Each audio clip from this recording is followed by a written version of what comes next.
Hello everyone, welcome back to my YouTube channel royal study classes. तो guys आज का हमारा टॉपिक जो है वो विज्ञान का मॉडल पेपर 2022 एंड 23 का है। जो 2022 एंड 23 में मॉडल पेपर हुआ था वो किस प्रकार से क्वेश्चन पेपर आया था और 2024 में आपका जो है बोर्ड एग्जाम यानी क्लास 10 का जो बोर्ड पेपर होने वाला है वो किस प्रकार से होगा। ठीक है, तो यहाँ पर देखिए सब्जेक्ट आपका विज्ञान है एंड यहाँ पर देखिए आपको बोर्ड एग्जाम में सबसे पहले आपको यहाँ पर पूर्णांक जो है 70 मिल जाता है और समय आपको यहाँ पर 3 घंटे 15 मिनट देखने को मिलेंगे। ठीक है, फिर यहाँ पर देखिए कुछ आपको इस प्रकार से निर्देश मिलते हैं। ठीक है, तो यहाँ पर आपको निर्देश मिलेंगे। जैसा पहला हमारा क्या है कि प्रारंभ के 15 मिनट परीक्षार्थी को प्रश्न पर पढ़ने के लिए मतलब निर्धारित है या अनिवार्य है। ओके, तो फिर यहाँ पर देखिए आपको कुछ इस प्रकार से जो दिया गया है आपको इस प्रकार से पढ़ लेना है जो भी निर्देश है आपके। ठीक है, फिर यहाँ से आपका क्वेश्चन पेपर शुरू होता है। ठीक है, तो यहाँ से आपका क्वेश्चन पेपर शुरू होगा खंड अ बहुविकल्पी प्रश्न। ठीक है, उपखंड का। तो यहाँ पर पहला क्वेश्चन क्या है कि जब प्रकाश नेत्र में प्रवेश करता है तो अधिकांश अपवर्तन कहाँ होता है। ठीक है, यानी कि अधिकांश अपवर्तन जो होता है वो कहाँ पर होता है। तो यहाँ पर देखिए आपका ऑप्शन जो है बी करेक्ट हो जाएगा, स्वच्छ मंडल कार्निया पर। ठीक है, स्वच्छ मंडल कार्निया पर ये आपका करेक्ट आंसर हो जाएगा। अगला क्वेश्चन हमारा देखिए क्या है।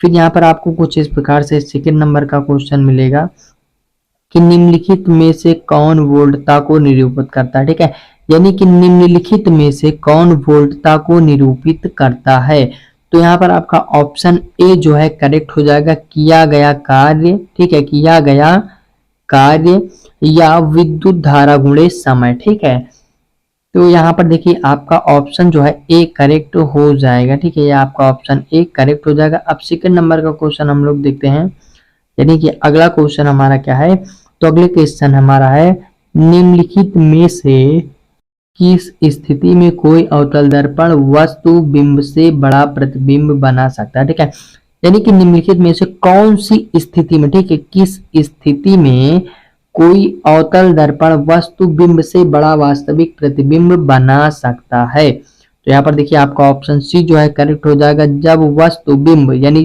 जो वस्तु होता है वो दर्पण के फोकस और वक्रता केंद्र के बीच में हो। ठीक है, जो दर्पण का फोकस होता है और जो वक्रता केंद्र होता है उसके बीच में अगर हम जब किसी भी वस्तु को रखते हैं तो वह जो होता है बड़ा वास्तविक और प्रतिबिंब बना सकता है। ओके, फिर देखिए हमारा नेक्स्ट क्वेश्चन क्या है।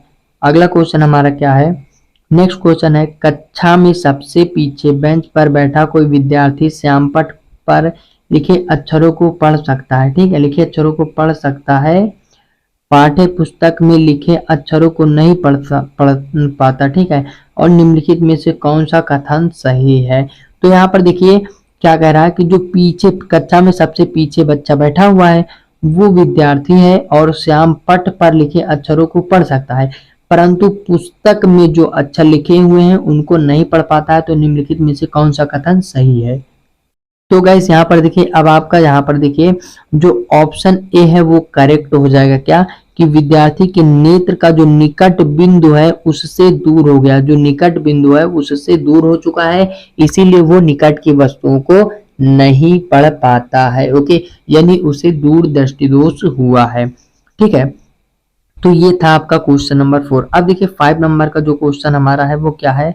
तो अगला क्वेश्चन हमारा यहाँ पर देखिए ये है कि 5 प्रतिरोधकों जिनमें प्रत्येक का प्रतिरोध 1/5 ओम है, यानी 1/5 ओम, ठीक, 1/5 ओम है, का उपयोग करके कितना निम्नतम प्रतिरोध बनाया जा सकता है। ओके, तो यहाँ पर देखिए आपका ऑप्शन यहाँ पर क्या दिया गया है। पहला ऑप्शन आपका यहाँ पर ये है, देखिए पहला ऑप्शन आपका यहाँ पर मैं दिखा देता हूँ क्या है। तो पहला ऑप्शन है 1/5 ओम, दूसरा है 1/25 ओम, 1/10 ओम, 25 ओम। यहाँ पर आपका ऑप्शन बी जो है करेक्ट हो जाएगा 1/25 ओम। ठीक है, तो ये आपका जो क्वेश्चन है वो सही हो जाएगा। अब देखिए यहाँ पर हमारा अगला जो क्वेश्चन है वो क्या दिया गया है। तो नेक्स्ट नंबर का हमारा क्वेश्चन क्या है, 6वें नंबर का क्वेश्चन। ठीक है, तो यहाँ पर क्या है कि दिए गए चित्र के अनुसार कागज के तल में स्थित किसी क्षैतिज तार से पूर्व पश्चिम की ओर कोई नियत धारा प्रवाहित हो रही है, ठीक है, नियत धारा प्रवाहित हो रही है, चुंबकीय क्षेत्र की दिशा उत्तर से दक्षिण की ओर उस बिंदु पर होगी जो, फिर यहाँ पर आपको ऑप्शन देखने को मिल जाएगा। तो आपका ऑप्शन क्या है, देखिए यहाँ पर आपका फिगर है एंड यहाँ पर आपका ऑप्शन है तार के ठीक ऊपर, तार के ठीक नीचे, कागज के तल में, तार के उत्तर में स्थित है। तो यहाँ पर देखिए आपको इस क्वेश्चन का आंसर कमेंट बॉक्स में बताना है, ठीक है। तो हमारा नेक्स्ट क्वेश्चन यहाँ पर देखिए क्या है।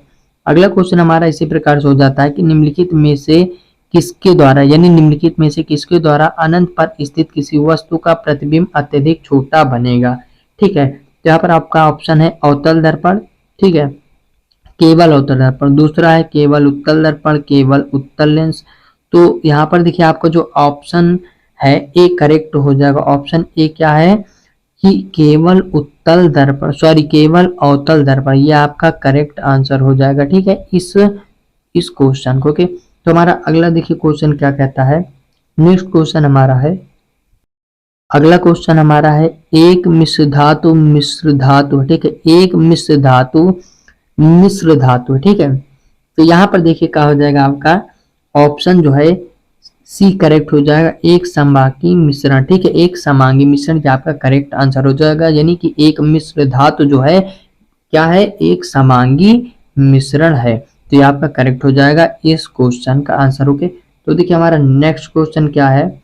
अगला क्वेश्चन हमारा है, अगला क्वेश्चन है निम्नलिखित में से असंतृप्त हाइड्रोकार्बन को पहचानिए, ठीक है।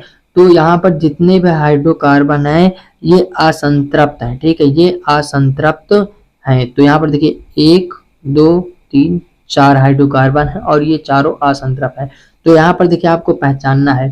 तो यहाँ पर देखिए आपका आंसर क्या हो जाएगा, यहाँ पर आपका आंसर हो जाएगा दूसरा एंड चौथा, ये आपका करेक्ट आंसर हो जाएगा, ठीक है। यानी कि ऑप्शन नंबर की अगर हम बात करें तो ऑप्शन नंबर यहाँ पर गाइस देखिए आपका क्या सही हो जाएगा, सी, यानी कि सी और डी जो है करेक्ट आंसर हो जाएगा इस क्वेश्चन का। ओके, क्या हो जाएगा, सी तथा डी। ओके, तो ये आपका करेक्ट आंसर हो जाएगा। एंड अब देखिए हमारा अगला जो क्वेश्चन है वो क्या है।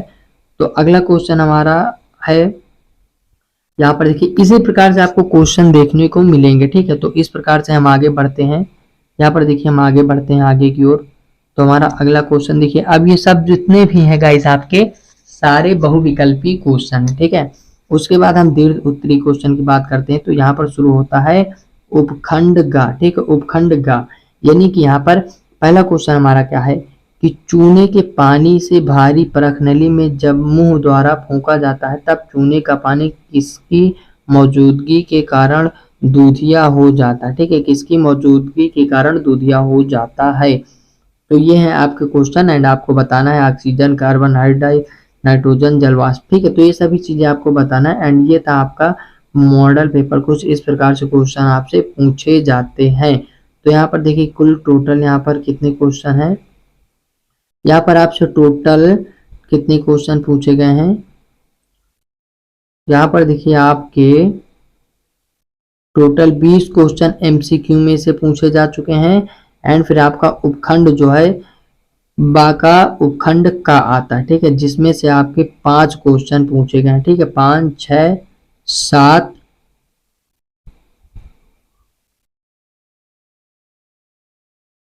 8, यहाँ पर देखिए 8 क्वेश्चन हो चुके हैं, कितने 8 क्वेश्चन।